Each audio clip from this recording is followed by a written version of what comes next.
In problem number 3, we want to find some inverses. In part A is a 2 by 2, and I know how to find the inverse of a 2 by 2.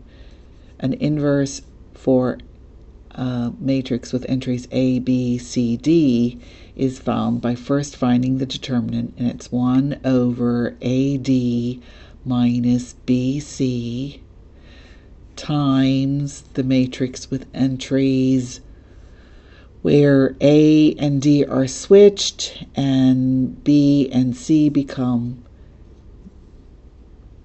negated.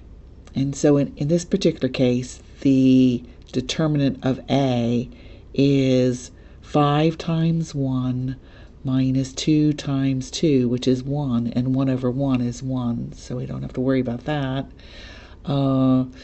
That means that A inverse is 1 times the matrix 1, negative 2, negative 2, 5.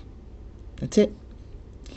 So in part B, we want to find the inverse of this, and it again is a 2 by 2, so I can use the same approach. But if I look, I notice that it's a special matrix again. It actually looks to me like it's a Gauss transform, and I automatically know the inverse of a Gauss transform is 1, 0, 1, 1. So the elements below the diagonal become negated. And I can check to see if I'm correct, of course, by taking this and multiplying it by B, and I should get the identity. So let's go on, though, to part C. We have C is equal to B times A, so C inverse is the inverse of B times A, which we know is A inverse times B inverse. And in this particular case, it's going to be 1, negative 2, negative 2, 5 times the matrix 1, 1, 0, 1. If I partition it and I do this product, I know that the result is going to be a 2 by 2.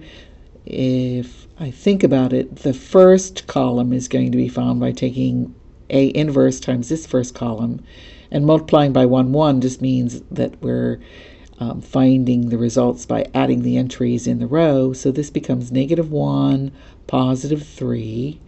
And then taking A inverse times the second column, this is just a unit basis vector, so it just picks up the second column of A inverse. So the column was going to have entries negative 2, 5. That's it.